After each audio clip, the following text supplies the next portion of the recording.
ফিরে এলাম বিরতির পর। এবার একটু চোখ রাখবো বটতলার দিকে। বটতলার মহাশ্মশান একেবারে জলের তলায়। সেখানের যে গোটা পরিকাঠামো, সেই পরিকাঠামো কিন্তু একদম জলের তলায়, যেমনটা আপনারা দেখতে পাচ্ছেন সরাসরি নিউজ ভ্যানগার্ডের পর্দায়। আমরা এর আগেও দেখেছি, আমাদের সোশ্যাল মিডিয়ায় সেই ছবি একদম এক্সক্লুসিভলি দেখিয়েছিলাম এর আগেও, যে বটতলা মহাশ্মশানে ঠিক কিভাবে জল ঢুকছে একদম সেইভাবে আমরা সম্প্রচার করেছিলাম আমাদের সোশ্যাল মিডিয়া হ্যান্ডেলগুলিতে।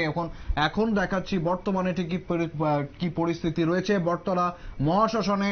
একদম জলমগ্ন বটতলা মহাশ্মশান, যে কারণে অন্ত্যেষ্টিক্রিয়া করতে কিন্তু স্বাভাবিকভাবেই সমস্যার সম্মুখীন হচ্ছেন যারা কর্মীরা রয়েছেন। শবদেহ দাহ করার জন্য কিন্তু রীতিমতো ঝামেলায় পড়তে হচ্ছে, রীতিমতো সমস্যায় পড়তে হচ্ছে সাধারণ মানুষকে। যে ছবি আপনারা দেখতে পাচ্ছেন বটতলা মহাশ্মশানের, সেই ছবি একদম নিউজ ভ্যানগার্ডের পর্দায়।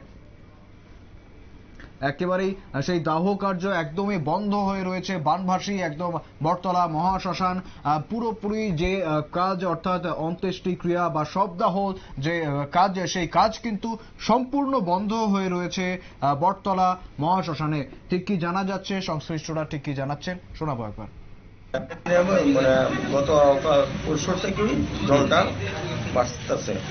গতকালকে পর্যন্ত ডেডবডি পূরণ গেছে, আর গতকালকে রাত্রে থেকে জলটা ভাসছে। এরপর রাত্রে দুইটা বডি আসছে, দুইটা বডি তার অন্য পাহাড় অঞ্চলে পাঠানো হয়েছে, যেদিকে উষা শ্মশান আছে, এখানে দাহ করা হয়েছে। আজকেও সকালে 9টার দিকে একটা বডি এসে, ওটাও ফেরত দেওয়া হয়েছে, ওটাও পাহাড় অঞ্চলে গেছে।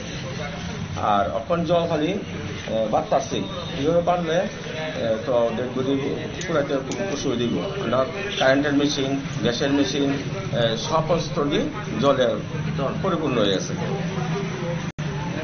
এই সমস্যায় আমরা আছি।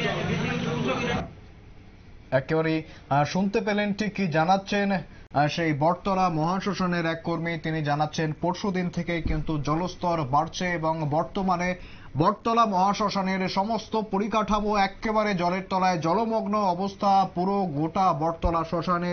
সেখানের ইলেকট্রিক চুল্লি থেকে শুরু করে গ্যাসের চুল্লি সমস্তটাই কিন্তু একেবারে জলমগ্ন, যে কারণে একাধিক শবদেহ কিন্তু তারা ফিরিয়ে দিয়েছেন, তারা ফিরিয়ে দিতে শবদেহ বাধ্য হয়েছেন।